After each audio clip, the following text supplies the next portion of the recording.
Hello all, this is part 4 of our modern history series of एस the mains. इसमें हम लोग पहले GS1 कवर कर रहे हैं, मॉडर्न हिस्ट्री। ओके, तो इस पार्ट में हम लोग फॉरेन रूल एंड इंडिया के बारे में पढ़ेंगे। इसमें हम लोग क्या क्या कवर करेंगे कि उनकी एजुकेशनल पॉलिसीज़ क्या थी, कॉमर्शियल रिलेटेड पॉलिसीज़ क्या थी, सिविल सर्विसेज में क्या रिफॉर्म किए, एडमिनिस्ट्रेशन में, पुलिस में, जुडिशरी में, है ना। तो इनसे क्वेश्चंस आते हैं, तो ये टॉपिक्स आज हम लोग कवर करेंगे। अच्छा, रिलेटेड PDFs, है ना। तो जो इस सीरीज़ की PDFs है वो अभी तक प्रोवाइड नहीं की थी, बट बहुत सारे रिक्वेस्ट आ रहे थे इसके लिए। तो ये गुड न्यूज़ है कि PDFs अब हम लोग टेलीग्राम पे अपलोड कर देंगे। अभी तक जितनी भी वीडियोस ऑलरेडी अपलोड हो चुके हैं उसके भी कर देंगे, होपफुली आज रात तक कर देंगे। ओके, तो वहाँ से आप लोग डाउनलोड कर लेना, टेलीग्राम ज्वाइन कर लो, उसी पे सब कुछ अपडेट मिलती रहेगी। चलो स्टार्ट करते हैं। सबसे पहले देखते हैं, सबसे पहले इनके कुछ बेनिफिट्स देख लेते हैं कि जो यूरोपियंस आए थे उनके बेनिफिट्स क्या हुए। ओके, तो ये सबसे पहले पोर्चुगीज़ के देखते हैं। एक तो ये टोबैको लाए थे, है ना। इन्होंने कैथोलिज्म ये स्प्रेड किया था। फर्स्ट प्रिंटिंग प्रेस ये भी यही लेके आए थे। फर्स्ट प्रिंटिंग प्रेस कहाँ पे स्टैब्लिश की थी इन्होंने? गोवा में। ओके, यहाँ पे भी इनकी पहली पब्लिकेशन क्या थी? पहली मतलब साइंटिफिक वर्क इनका था इंडियन मेडिसिनल प्लांट्स के ऊपर था। ओके, 1563 की बात हो रही है। अच्छा, इन्होंने कुछ बुक्स भी पब्लिश की थी, जैसे कि कौन कौन सी लैंग्वेज में, मराठी वगैरह में, मतलब जितनी भी लोकल लैंग्वेजेस थी ना, मराठी हो गई, हिंदी हो गई, लैंग्वेज वही यूज़ की थी, बट इन्होंने स्क्रिप्ट रोमन रखी थी। ओके, कार्टेज सिस्टम भी इन्हीं ने इंट्रोड्यूस किया था। कार्टेज सिस्टम क्या होता है कि मतलब एक तरह का ये नेवी के लिए पासेस होते हैं, परमिट्स होते हैं। ओके, कि सपोज़ यहाँ पे ये कोई पैसेज है, तो यहाँ से कोई शिप निकलेगी तो इनको पहले एक परमिट लेना पड़ता है, तभी ये पास हो सकते हैं, नहीं तो इनकी सीज हो जाएगी सिर्फ। ठीक है, तो ये कार्टेज सिस्टम इन्हीं ने इंट्रोड्यूस किया था। क्रिश्चियनिटी भी स्प्रेड करने में यही लोग रिस्पॉन्सिबल थे, पोर्चुगीज़। ओके, नेक्स्ट देखते हैं डच। डच का क्या कंट्रीब्यूशन था? एक तो इन्होंने कॉइनेज इंट्रोड्यूस किया था। कॉइन्स हमारे यहाँ यूज़ तो बहुत पहले से हो रहे थे, but as a proper currency Dutch ने इंट्रोड्यूस की थी। एक सीरमपुर मिशन प्रेस, है ना, ये प्रेस भी इन्होंने इंट्रोड्यूस की थी। अच्छा, यूरोपियन मार्केट, है ना, यूरोपियन मार्केट में हमारा बहुत अच्छा खासा यहाँ से एक्सपोर्ट होता था। ठीक है, वो भी इन्हीं के टाइम पे बढ़ा था, डच के टाइम पे। जैसे क्या क्या हम लोग एक्सपोर्ट करते थे? Cotton, Indigo, silk, opium, rice, है ना, ये चीज़ें हम लोग इंपोर्ट करते थे डच मार्केट में। आर्किटेक्चर में भी इनका कंट्रीब्यूशन था। जैसे कि यहाँ पे जो ग्रेव्स बनाई जाती थी ना, उसमें ये जो डोम्ड वाला स्ट्रक्चर होता था, वो भी डच का कंट्रीब्यूशन है। ठीक है, तो ये कॉम्बिनेशन था डच सिमेट्री, ये कॉम्बिनेशन था India and European style Graves का। ओके, नेक्स्ट सबसे मेन इंग्लिश, है ना। ब्रिटेन बोल लो, ब्रिटिशर्स बोल लो, ईस्ट इंडिया कंपनी बोल लो, है ना। इनका देख लेते हैं, इनके आने से क्या क्या फ़ायदा हुआ। सबसे अच्छा फ़ायदा तो यही हुआ, ट्रांसपोर्टेशन एंड कम्युनिकेशन, है ना। मतलब क्या, स्टीम शिप्स इन्होंने इंट्रोड्यूस की, रेलवे इंट्रोड्यूस किया। अच्छा, रेलवे में भी डिबेट रहती है कि इन्होंने अपने मतलब से किया या हम लोग को डेवलप करने के लिए किया, है ना। तो जो भी हो, हम लोग को तो दोनों पर्सपेक्टिव लिखने पड़ेंगे। उनके कुछ इकोनॉमिक इंटरेस्ट भी थे, है ना, कि मतलब जो भी उनको रॉ मटेरियल ले जाना होता था पूरी कंट्री से, वो जल्दी जल्दी ले जा सकते थे पोर्ट्स के पास, है ना, एक्सपोर्ट कर सकते थे फिर वहाँ से। और मिलिट्री इंटरेस्ट भी था कि कहीं पे अगर प्रोटेस्ट हो गया मान लो, है ना, अब मान लो उनकी आर्मी इधर है, तो जल्दी रेलवे के थ्रू वहाँ पे प्रोटेस्ट के एरिया में भेज सकते हैं। ओके, अच्छा, इसमें रेलवे इनका इंटरेस्ट तो था ही, बट इसने बैकफायर भी कर दिया था ब्रिटिशर्स के लिए। वो कैसे बैकफायर कर दिया कि मतलब ये इंडियंस के लिए भी काफ़ी यूज़फुल हो गया।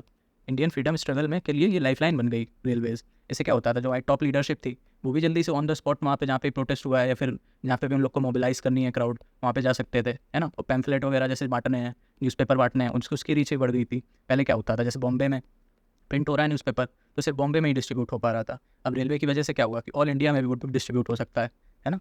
तो इसके लिए हमारे लिए भी काफ़ी फ़ायदा हो गया था रेलवे का। अच्छा, रेलवे की वजह से एक चीज़ ये भी होती थी, जब ट्रेन चलने लगी अपने यहाँ, है ना, तो उसमें भी काफ़ी क्लासेस होती थी, first class, second class, third class, है ना। तो जो इंडियंस होते थे, अगर वो फर्स्ट क्लास या सेकंड क्लास में पहुंच जाते थे तो उनको बहुत ह्यूमिलिएशन फेस करनी पड़ती थी, है ना। इसकी वजह से उनका भी मतलब गुस्सा बढ़ता जा रहा था, तो उसने भी हेल्प करी थी। और साथ में क्या था कि जितने भी ये लूट पाट होती थी ना, लूट्स वगैरह होती थी, है ना, तो वो भी उनके लिए इजी टारगेट्स बन गए थे, ट्रेन्स वगैरह इनको लूटना, है ना। तो इसने भी काफ़ी पार्ट, मतलब काफ़ी सिग्निफिकेंट रोल प्ले किया था अपने फ्रीडम स्ट्रगल में। तो रेलवेज़ के ये सब सिग्निफिकेंस है। और रोडवेज़ भी, है ना, रोडवेज़ का भी सिमिलर लाइन्स पर वही लिख सकते हैं।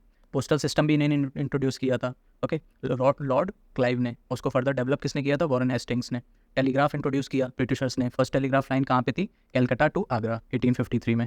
ओके, अच्छा, एडमिनिस्ट्रेशन बेस्ड कंट्रीब्यूशन भी कुछ देख लेते हैं, है ना। जैसे मॉडर्न सिविल सर्विसेज में इन लोगों ने रिफॉर्म्स लाए थे, इसको भी हम लोग डिटेल में देखेंगे। ओके, जैसे कि क्या, सैलरी इंक्रीज कर दी थी कॉर्नवालिस ने, है ना। ट्रेनिंग के लिए फोर्ट विलियम कॉलेज बना था कलकत्ता में। ओके, किसने बनवाया था? वेलेस्ली ने। ओपन कंपटीशन कर दिया था, है ना, इंडियंस भी अब पार्ट ले सकते थे। ओके, ये किससे हुआ था? Charter act of 1853। ओके, बाकी इसको भी डिटेल में देखते हैं। एक पुलिस में भी रिफॉर्म्स लाए थे, है ना, मतलब थाना और दरोगा बना दिया था कि हर डिस्ट्रिक्ट में एक थाना होगा, है ना, और थाने को हेड कौन करेगा? दरोगा। ओके, ये कॉर्नवालिस ने किया था, हेडेड बाय दरोगा, वही थाना। ओके, और कोडिफिकेशन ऑफ लॉज, जो भी मतलब जैसे CRPC वगैरह हो गया, IPC वगैरह हो गया, इन सबको कोडिफाई कर दिया था। IPC CRPC तो उस टाइम नहीं आए थे, बट कुछ हद तक कोडिफिकेशन हो गया था लॉज का।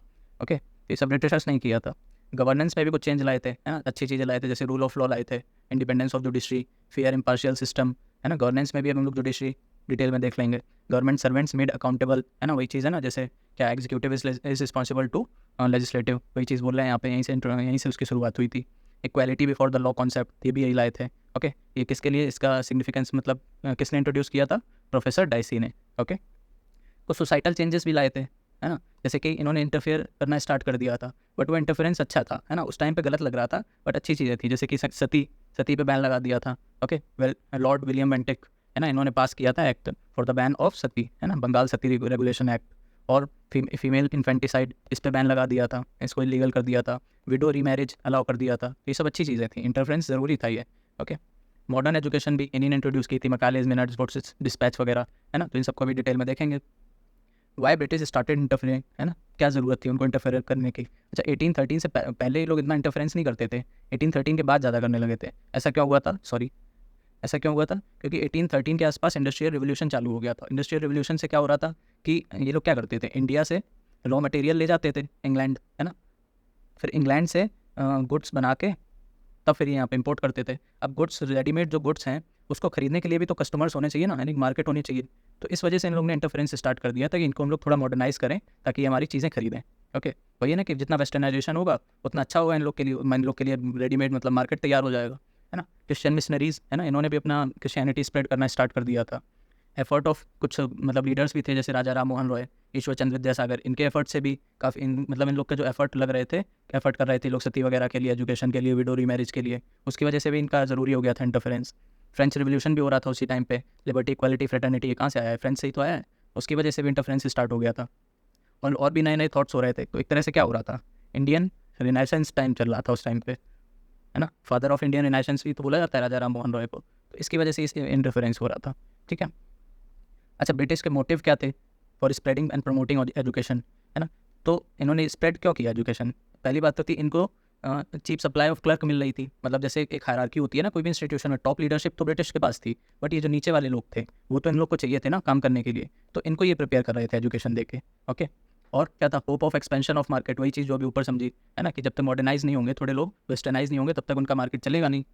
Aimed at reconciliating people of India to British rule and to strengthen foundation. इसमें क्या बात बोल रहे हैं कि ये बोल रहे हैं कि अगर हम लोगों को वेस्टर्न एजुकेशन देंगे, है ना, और उसमें भी वेस्टर्न एजुकेशन भी लोग क्या करेंगे कि जो ब्रिटिशर्स हैं, है ना, उनको ग्लोरीफाई करेंगे, है ना, तो इनको जब ग्लोरीफाई करेंगे तो इंडियंस की मेंटालिटी भी वैसी बन जाएगी। तो वही बात हो रही है यहाँ पे। और क्या है, वीकनेस क्या है इंडियन एजुकेशन सिस्टम की, मतलब लोग वेस्टर्न एजुकेशन को क्यों अडॉप्ट करना स्टार्ट कर दिया था, है ना, वो इसीलिए क्योंकि इंडियन एजुकेशन सिस्टम में कुछ वीकनेस रही होगी। तो वीकनेस क्या थी, एक तो जो ट्रेडिशनल एजुकेशन है वो डिक्लाइन होने लगा था, है ना, हमारे जो वेदा वाली सिस्टम है, और मासेस जो है वो निगलेक्ट कर रही थी, बहुत ही ज़्यादा कॉस्टली था ये, है ना, almost total neglect of girls education का तो ऑलमोस्ट डिक्लाइन था। और साइंटिफिक एंड टेक्निकल एजुकेशन, इसकी कमी थी। ठीक है, और फाइनेंस की तो कमी थी ही थी, है ना, इतने अच्छे स्कूल्स भी नहीं थे, तो फाइनेंस के लिए एक 1813 में 1 लाख रुपीज़ दिए गए थे फॉर एजुकेशन, है ना, ये हम लोग ने प्रीलिम्स में भी कवर किया था। ओके, तो ये कुछ वीकनेस थी। अब वीकनेस लिखने को आ जाए तो हम लोग 5-6 पॉइंट्स लिख सकते हैं। चलो, ये तो हम लोग ने बात कर ली बेनिफिट्स की। ओके, नेक्स्ट देखते हैं इनके कॉमर्शियल पॉलिसीज़ देखते हैं, है ना, इन लोगों ने कैसे हम लोग को एक्सप्लॉइट किया कॉमर्स में। तो सबसे पहले तो देखो कमर्शियल पॉलिसी 1600 से 1757 के बीच में, इस टाइम के बीच में एज अ ट्रेडिंग कंपनी थी, है ना, मतलब सिर्फ ट्रेडिंग कॉर्पोरेशन था, इस टाइम तक उन्होंने इंटरफेरेंस नहीं स्टार्ट करी थी, तो इनको एक तरह का न्यू मार्केट मिल गया था। ओके, और जो इंडियन प्रोडक्शन था वो रॉ मटेरियल प्रोवाइड करता था इनको, रॉ मटेरियल ले जाते थे इंग्लैंड, वहाँ से फिर बना के यहाँ पे महंगे में बेचते थे। और प्रेशियस मेटल भी पहले क्या होता था, इससे पहले जितना ही बुलियन था, बुलियन क्या होता है, प्रेशियस मेटल, गोल्ड वगैरह, तो वो इंडिया में आता था, बट इस टाइम तक क्या होने लगा था, फिर इससे बाहर जाने लगा था। ठीक है, तो यहाँ से इन्फ्लो होने लगा था प्रेशियस मेटल्स का 1600 से 1757। इसके बाद देखेंगे तो इसके बाद फिर आउटफ्लो होने लगा था। यहाँ पे क्यों, कि 1757 क्यों है, क्योंकि बैटल ऑफ प्लासी हो रहा था। ठीक है, इसी टाइम पे तो बैटल ऑफ प्लासी में हार गए थे इंडिया वाले। ठीक है, और ब्रिटिशर्स ने फिर बाद में आउटफ्लो कर दिया था, इसीलिए तो हम लोग बाद में पढ़ते हैं ड्रेन ऑफ वेल्थ। तो यही था कि आउटफ्लो हो रहा था हमारे बुलियन का। Okay, slow decline, indigenous craft का स्लो डिक्लाइन हो रहा था, है ना, क्योंकि भैया ना इंडिजिनस क्राफ्ट तो डिक्लाइन हो ही गई जब रॉ मटेरियल बाहर जा रहा है और बाहर से बन के यहाँ पे आ रहा है, तो फिर वो ये चीपर हो जाएगा, ये कॉस्टली हो जाएगा, तो इनका सामान कोई खरीदेगा नहीं। ट्रेड की एक तरह से मोनोपोली हो गई थी ब्रिटिश की, है ना, over Indian viewers, generating huge profit at cost of Indian, समझ आता है।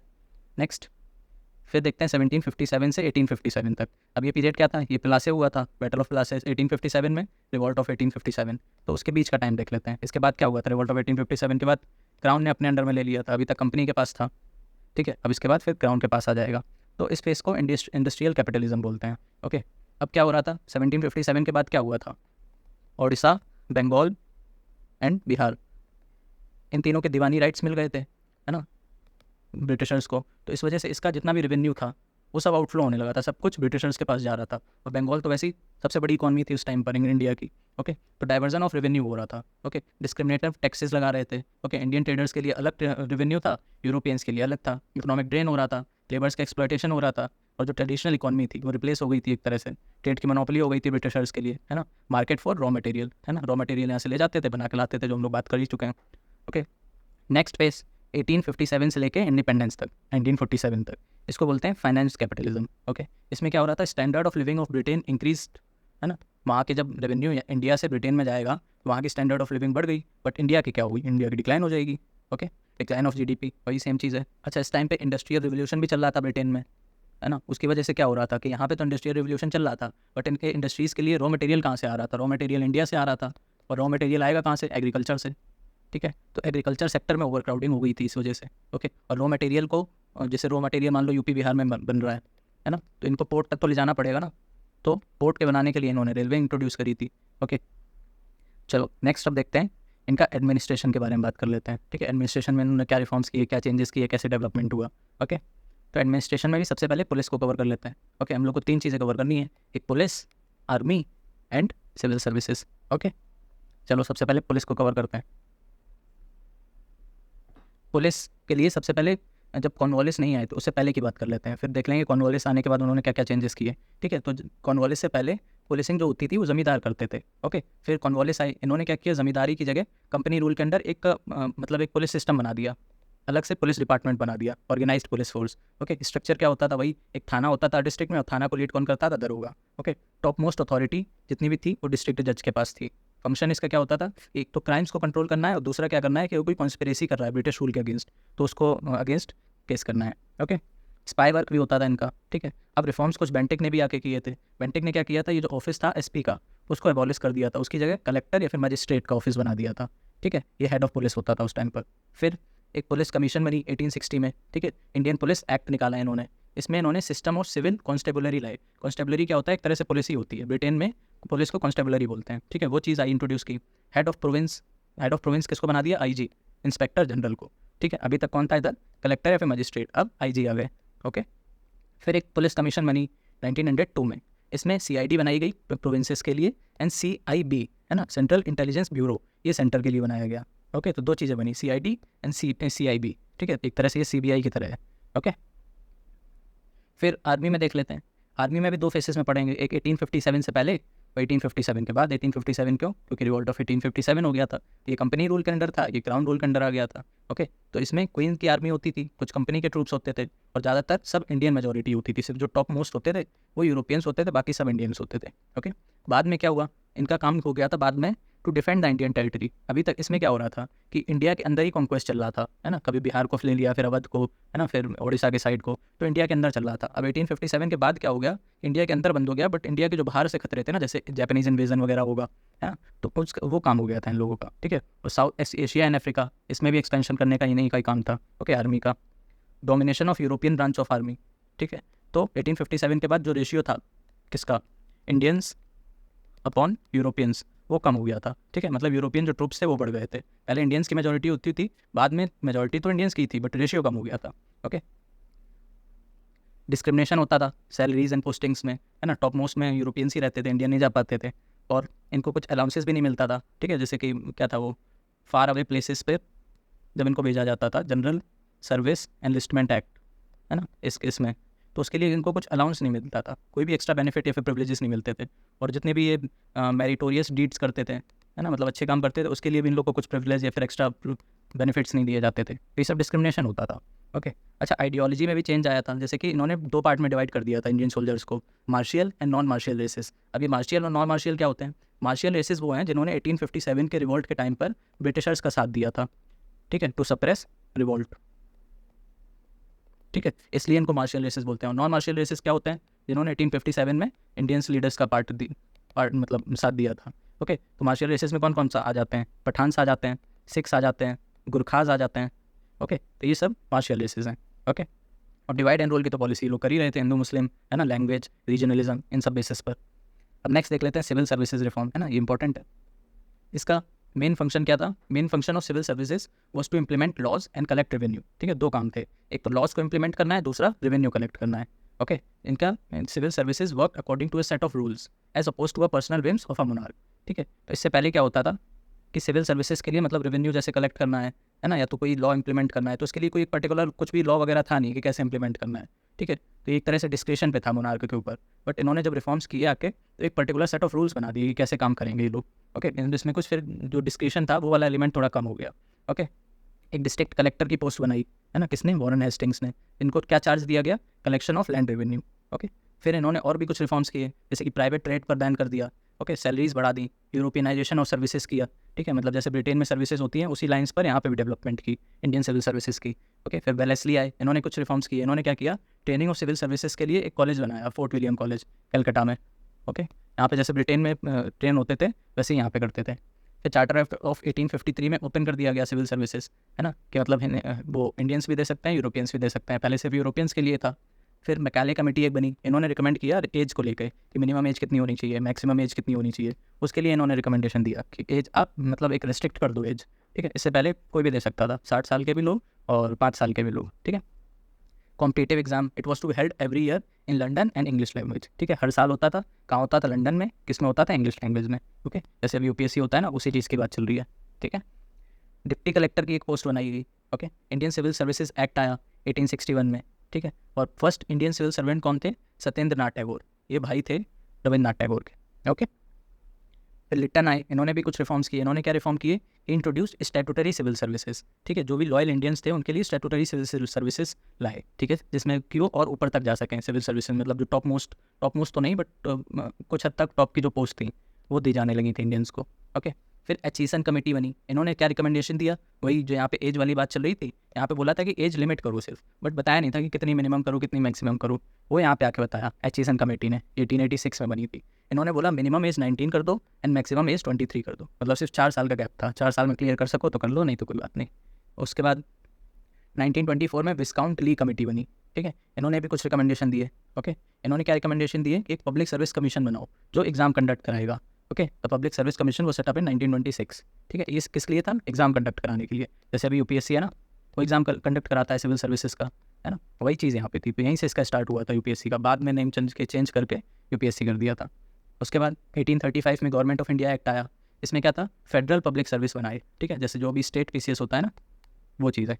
ओके, और जॉइंट पब्लिक सर्विस कमीशन भी बनाए इसी कंडरी। ठीक है, जेपीएससी, मतलब 2 स्टेट का एक साथ। ठीक है, तो ये थी सिविल सर्विसेज में कुछ रिफॉर्म्स। नेक्स्ट देखते हैं, जुडिशरी का भी देख लेते हैं। जुडिशरी में इन्होंने क्या क्या काम किया। ओके, तो जुडिशरी को पहले स्टार्टिंग से ही देख लेते हैं। ठीक है, बिल्कुल एंशियंट हिस्ट्री से देख लेते हैं, मेडिवल हिस्ट्री से। तो सबसे पहले अरब्स आए। अरब्स ने क्या किया? काजी सिस्टम इंट्रोड्यूस किया। काजी कौन होते थे? एक तरह के ये जज ही बोल लो इनको। ठीक है, मतलब जितने भी क्रिमिनल केसेस होते थे ना, उनको कौन डिसाइड करता था कि गिल्टी हो कि नहीं हो, तो वो काजी करते थे। ठीक है, इसलिए इसको काजी सिस्टम बोला जाता है। वही काजी सिस्टम इन्होंने भी फिर दिल्ली सल्तनत में भी कंटिन्यू हुआ। इनका काम वही था, जस्टिस डिलीवर करना, एक तरह के जज बोल सकते हो उनको। ठीक है, फिर इस्लामिक जुडिशियल सिस्टम आया। ये मिक्स था Persian, Islamic and Hindu local system का। ठीक है, मतलब एक तरह से अरब एंड हिंदू का मिक्सचर था इनका। ओके, फिर हिंदू सिस्टम भी चल रहा था उस टाइम पे, जैसे कि litigation among Hindus were decided by elder caste और विलेज पंचायत और जमींदार। ठीक है, तो कोई एल्डर कास्ट मतलब हाई कास्ट के लोग हैं, या तो विलेज पंचायत हो या तो फिर जमींदार, ये लोग डिसाइड करते थे हिंदू कास्ट सिस्टम में। ओके, मतलब हिंदू जुडिशियल सिस्टम में। फिर ईस्ट इंडिया कंपनी की बिगिनिंग हुई, है ना, beginning of judicial system by east India company. इन्होंने क्या किया? कोर्ट बनाना स्टार्ट कर दिया। सबसे पहले कोर्ट कहाँ पे बने? Mayor's courts, Madras, Bombay and Calcutta. Okay, 1726 में। फिर इनको क्या हुआ? 1757 में इनको दीवानी राइट्स मिल गई। कहाँ की? ओडिशा, बंगाल एंड बिहार की। ओके, तो इसकी वजह से क्या हुआ? इनके पास पूरा कंट्रोल आ गया क्रिमिनल जस्टिस सिस्टम का। तो इन्होंने क्या किया? यूनिफॉर्म जुडिशियल सिस्टम बनाने की कोशिश की।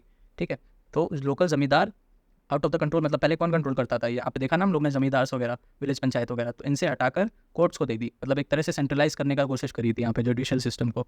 ओके, फिर वॉरेन हेस्टिंग्स आए 72 से 85 तक। इन्होंने भी कुछ कोडिफाई किया लॉज को। ओके, अच्छा, जो लॉज कोडिफाई किए उसमें नॉमेनक्लेचर जो था वो अभी तक मुगल्स वाला यूज़ हो रहा था। ठीक है, उसके बाद कुछ अदालत बनाई, जैसे कि दीवानी एंड फौजदारी अदालत। ओके, दीवानी एक तरह के सिविल कोर्ट्स थे और फौजदारी क्रिमिनल कोर्ट्स थे। वैसे ही कहीं कहीं पे सरदारी दीवानी अदालत चल रही थी, ये सिविल होते थे, और सरदारी निजामत ये क्रिमिनल होते थे। फिर रेगुलेटिंग एक्ट ऑफ 1773 आ गया। इसमें क्या हुआ? सुप्रीम कोर्ट तो इस्टेब्लिश कर दिया। ओके, और सेपरेशन ऑफ पावर कर दिया किसके बीच में, एग्जीक्यूटिव एंड जुडिशरी के बीच में। ओके, और मॉफिजल कोर्ट्स भी क्रिएट हो गए। मॉफिजल कोर्ट एक टाइप के मतलब डिस्ट्रिक्ट कोर्ट्स बोल सकते हो, ठीक है। तो डिस्ट्रिक्ट कोर्ट्स क्रिएट हो गए थे। अभी तक क्या था, ये यहाँ पे जितने भी कोर्ट्स इन्होंने बनाए थे ना, ये मेयर्स कोर्ट वगैरह, ये स्टेट के लेवल पे थे, मतलब बोल सकते हो हाई कोर्ट के लेवल पर थे। बट यहाँ पे अब डिस्ट्रिक्ट कोर्ट्स भी बनना स्टार्ट हो गया था, उन्हीं को बोला जाता था मॉफिजल कोर्ट। ओके, और लॉज को भी इन्होंने कोडिफाई करना स्टार्ट किया, जैसे कि कोड ऑफ 1781, इसमें भी वही सीआरपीसी वाला काम हुआ था। ओके, तो एक सिस्टम बनाने की कोशिश की गई, एक इंस्टीट्यूशन क्रिएट करने की कोशिश की गई, यूनिफॉर्म इंस्टीट्यूशन पूरे ऑल इंडिया लेवल पर। ओके, अच्छा, जो लॉज थे उनको इंग्लिश में भी ट्रांसलेट करना स्टार्ट हो गया था, जैसे कि जो हिंदू एंड मुस्लिम लॉज थे ना, उनको कोडिफाई किस लैंग्वेज, इंग्लिश में कोडिफाई किया जा रहा था फॉर ईज ऑफ गवर्नेंस, ठीक है, governance and judicial system. Laws compile किए जा रहे थे, ट्रांसलेट मतलब इंग्लिश में ट्रांसलेट करके उनको कंपाइल और कोडिफाई किया जा रहा था। ओके, उसके बाद फिर कॉर्नवालिस आए, ठीक है, 1786 में। इन्होंने क्या किया, सर्किट कोर्ट्स बनाना स्टार्ट किया। सर्किट कोर्ट्स क्या थे, ये भी एक तरह के वही प्रोविंसेस में थे, ठीक है, लोकल कोर्ट्स बोल सकते हो। लोकल कोर्ट से फिर हाई कोर्ट से जो नीचे वाले कोर्ट्स होते हैं। ओके, जैसे कलकत्ता, डेक्का, मुर्शिदाबाद एंड पटना यहाँ पे इस्टेब्लिश किए थे। अच्छा, ये जो सर्किट कोर्ट्स थे ना, वो इनको हटा के ही बनाए गए थे। जो दीवानी एंड फौजदारी अदालत होती थी ना, ये सरदारी दीवानी अदालत, तो ये जो अदालत वाला सिस्टम चल रहा था, उसको हटा के इन्होंने सर्किट कोर्ट ले आए थे। तो इसके अंदर दोनों ही चीज़ें आ जाती थी, एक तो सिविल केसेस भी और क्रिमिनल केसेस भी। ओके, अच्छा, ये जो कोर्ट्स बनाए गए थे, इसमें ब्रिटिशर्स को मतलब इन पे ट्रायल नहीं हो सकता था, ठीक है, तो एक्सक्लूजन ऑफ ब्रिटिश सब्जेक्ट्स। सदर अदालत, एक सदर अदालत बनाई गई, इसको हेड कौन करता था, governor general. Separate revenue functions, मतलब हाई कोर्ट रेवेन्यू फंक्शंस पे वो डिस्कस नहीं कर सकता है। ओके, और हेडेड बाय यूरोपियन जज, है ना, मतलब जो जितने भी रेवेन्यू फंक्शंस के लिए जो भी कोर्ट होंगे या फिर ब्रिटिश सब्जेक्ट्स के लिए भी जो भी कोर्ट होंगे, उसको यूरोपियन जज ही हेड करता था। इवन सर्किट कोर्ट्स को भी यूरोपियन जज ही हेड करता था, इंडिया नहीं करते थे, ठीक है। ग्रेडेशन भी किया, ठीक है, मतलब क्लासिफिकेशन किया, एक हायरार्की बनाने की कोशिश की गई, जैसे munsif court, registrar court, district court, Sadar Diwani अदालत, किंग एंड काउंसिल, ठीक है। तो एक हायरार्की बनाने की कोशिश की गई कोर्ट्स की। एक्सक्लूजन ऑफ इंडियंस, है ना, जुडिशरी से एक्सक्लूड किया गया, मतलब जैसे अभी हम लोगों ने देखा ना कि जज यूरोपियन ही होता था। ओके, एक्सटेंशन ऑफ कोड, ठीक है, मतलब वही है कि कोडिफाई किया गया था। Okay, different system in Madras and Bombay. अच्छा, मद्रास एंड बॉम्बे में क्या सिस्टम चल रहा था, यहाँ पर रियोतवारी सिस्टम चल रहा था एक तो, है ना। तो रियोतवारी सिस्टम में इन लोग को, जो यहाँ का जो कलेक्टर होता था, उसको पावर्स दे दी गई थी, ठीक है, एक तरह से उसी के अंदर पूरी जुडिशरी थी यहाँ की। जो कलेक्टर होता था वही रेवेन्यू भी कलेक्ट करता था, ठीक है। इंडियनाइजेशन एट लोअर लेवल, तो लोअर लेवल पे इंडियनाइजेशन हो रहा था, जबकि टॉप लेवल पे यूरोपियन जज होते थे। ओके, जैसे कि greater Indianisation of the system look place at lower levels. Okay, village panchayat, district and city courts बनाए गए। There was a concentration of magisterial revenue collection and some judicial powers in the office of collector, ठीक है। तो revenue एक तो collection था और कुछ जुडिशियल पावर्स थी कलेक्टर के अंदर, बट जो मद्रास और बॉम्बे था उसमें मतलब ज़्यादा पावर्स थी कलेक्टर में। ओके, विलियम एंटिक ने भी कुछ रिफॉर्म्स किए हैं, जैसे कि सिविल सर्किट, इन्होंने जो सर्किट कोर्ट था जो इन्होंने बनाया था कॉर्नवालिस ने, वो हटा दिया, अबॉलिश कर दिया। उसकी जगह इन्होंने क्या बनाया, सदर अदालत बना दी। ओके, और जो लैंग्वेज का बैरियर था वो भी इन्होंने रिमूव कर दिया। वो कैसे किया कि मतलब जो सुप्रीम कोर्ट था उसमें इंग्लिश फॉलो होने लगी। ओके, और जो बाकी कोर्ट्स थे, मतलब पहले इससे पहले क्या होता था, इससे पहले सिर्फ पर्शियन यूज़ होती थी, ठीक है, बट अब पर्शियन प्लस कोई भी वर्नैकुलर लैंग्वेज यूज़ हो सकती है। ओके, और सुप्रीम कोर्ट में इंग्लिश यूज़ होगी, ठीक। अच्छा, रिवॉल्ट ऑफ 1857 हो गया। उसके बाद क्या हुआ, इंडियन हाई कोर्ट एक्ट पास हो गया, ठीक है। इसमें क्या हुआ, हाई कोर्ट बनाए गए कलकत्ता, बॉम्बे एंड मद्रास में। रूल ऑफ लॉ इस्टेब्लिश किया गया, ठीक है। और जो इस्लामिक जिस सिस्टम था ना, वो एक तरह से पूरा डिसअपियर हो गया, और पावर तो क्राउन के अंदर आई गई थी 1857 के बाद। फिर government of India act of 1835 बना, इसमें फेडरल कोर्ट्स भी बन गए, ठीक है। और फिर इवेल्युएशन अगर हम लोग करें इनका, मतलब जो जुडिशियल पॉलिसी थी उसको हम लोग इवेल्युएट करें, तो उसके भी दो पार्ट्स हो सकते हैं, कुछ पॉजिटिव्स भी थे तो कुछ नेगेटिव्स भी थे, ठीक है। नेगेटिव्स पहले देख लेते हैं। एक तो वही है कि कॉम्प्लेक्स प्रोसीजर था, बहुत ही एक्सपेंसिव था जस्टिस, है ना। मेंड एंड अमेंड बाय पावरफुल, मतलब यूरोपियंस ही कर पाते थे जो पावरफुल लोग थे। जस्टिस डिलेड, ये तो अभी भी प्रॉब्लम है। ओवर बर्डन, ये भी अभी है ना, तो ये तो हमेशा रहनी ही है, ये तो खत्म की ही नहीं जा सकती।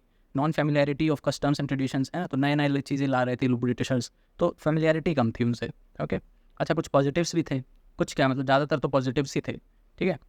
देखते हैं, जैसे कि रूल ऑफ लॉ, जो हम लोग मतलब पॉलिटी में भी पढ़ते हैं ना, वो सब यहीं से ओरिजिन हुआ है। जैसे रूल ऑफ लॉ हो गया, independence of judiciary, separation of power, federal nature, increase access to justice, codification and uniformity, fair impartial system. Okay, अच्छा, यूरोपियंस ब्रॉट अंडर ज्यूरिसडिक्शन, ये भी इसके अंदर आ गए थे। ओके, मतलब इससे पहले क्या होता था, यूरोपियंस पे ट्रायल नहीं हो सकता था, बट ये जो रिफॉर्म्स हुए उसके बाद यूरोपियंस भी ट्रायल किए जा सकते थे।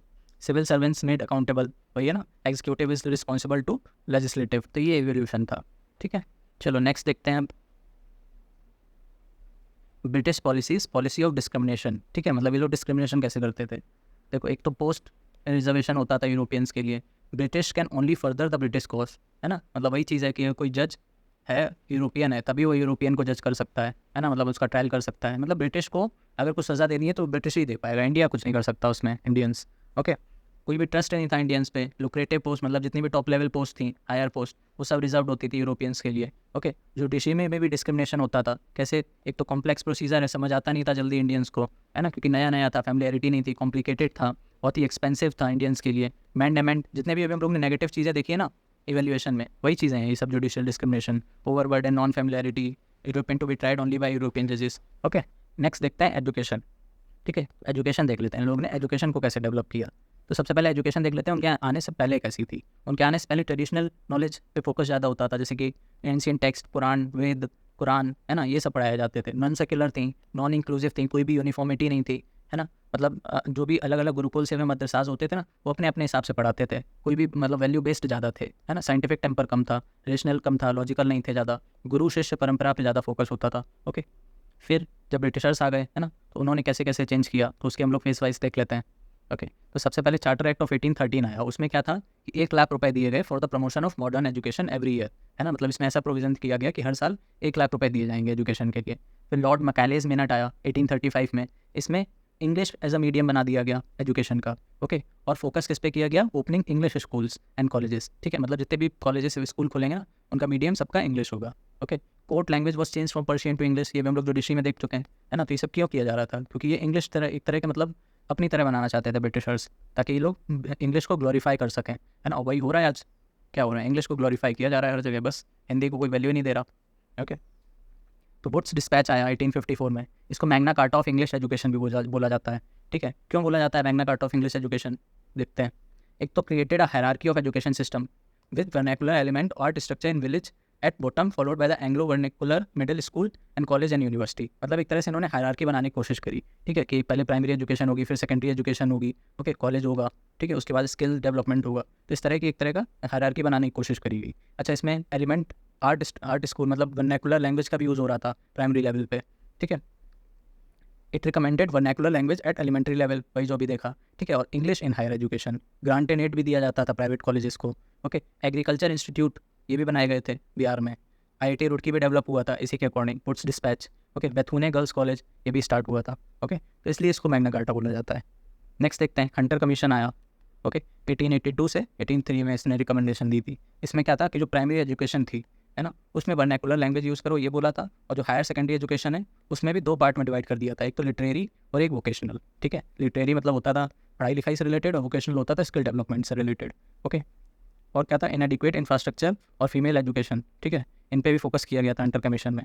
नेक्स्ट, इंडियन यूनिवर्सिटीज़ एक्ट आया 1904। ओके, इसमें क्या था? यूनिवर्सिटीज़ पर फोकस करो। अभी तक हम लोग सिर्फ स्कूल्स की बात कर रहे थे, प्राइमरी एंड सेकेंडरी एजुकेशन की। अब क्या बात हो रही है? यूनिवर्सिटीज़ की भी बात हो रही है। यूनिवर्सिटी पे फोकस करो, ठीक है, रिसर्च और स्टडी ये इन पर ही फोकस करो।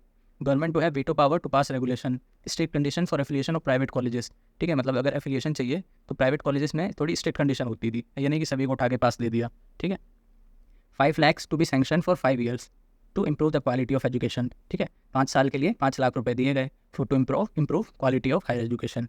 ठीक है, और क्या था कि लॉर्ड कर्जन ने और थोड़ा कंट्रोल करना स्टार्ट कर दिया यूनिवर्सिटीज़ को। ठीक है, मतलब पहले तो सब यूनिवर्सिटी अपने हिसाब से काम करती थी, but after Indian universities act control करना स्टार्ट कर दिया था गवर्नमेंट ने। ओके, फिर सैडलर यूनिवर्सिटी कमीशन आया, इसमें क्या था? School education to be 12 years, ठीक है, मतलब 12 साल के लिए स्कूल एजुकेशन होगी, उसके बाद यूनिवर्सिटीज़ होंगी। ओके, फिर सार्जेंट प्लान आया, इसमें क्या था कि प्राइमरी एजुकेशन को फ्री कर दिया गया, यूनिवर्सल एजुकेशन कंपलसरी, ठीक है, और एलिमेंट्री एजुकेशन इसकी पे ही फोकस किया गया। एबॉलिश कर दिया गया इंटरमीडिएट कोर्स, तो जो इंटरमीडिएट कोर्स थे उनको एबॉलिश कर दिया गया। तो प्री प्राइमरी एंड यूनिवर्सल और एलिमेंट्री एजुकेशन, इन 3 चीज़ों पर फोकस हो रही थी।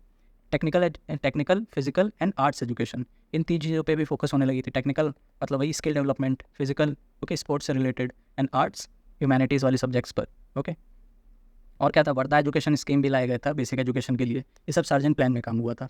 ओके, तो ये कुछ कमिटीज़ थी रिलेटेड टू एजुकेशन।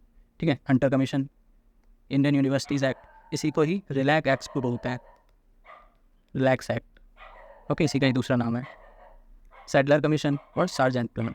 ओके, तो ये था हमारा फॉरेन रूल का क्या इम्पैक्ट पड़ा। ठीक है, इसमें हम लोग ने ये सारी चीज़ें कवर कर ली। चलो थैंक यू, मिलते हैं नेक्स्ट वीडियो में। बताना कमेंट करके कैसी लग रही है सीरीज़, एंड टेलीग्राम भी ज्वाइन कर लेना, ठीक है। PDF आज प्रोवाइड कर देंगे सारी सीरीज़ की। ओके चलो।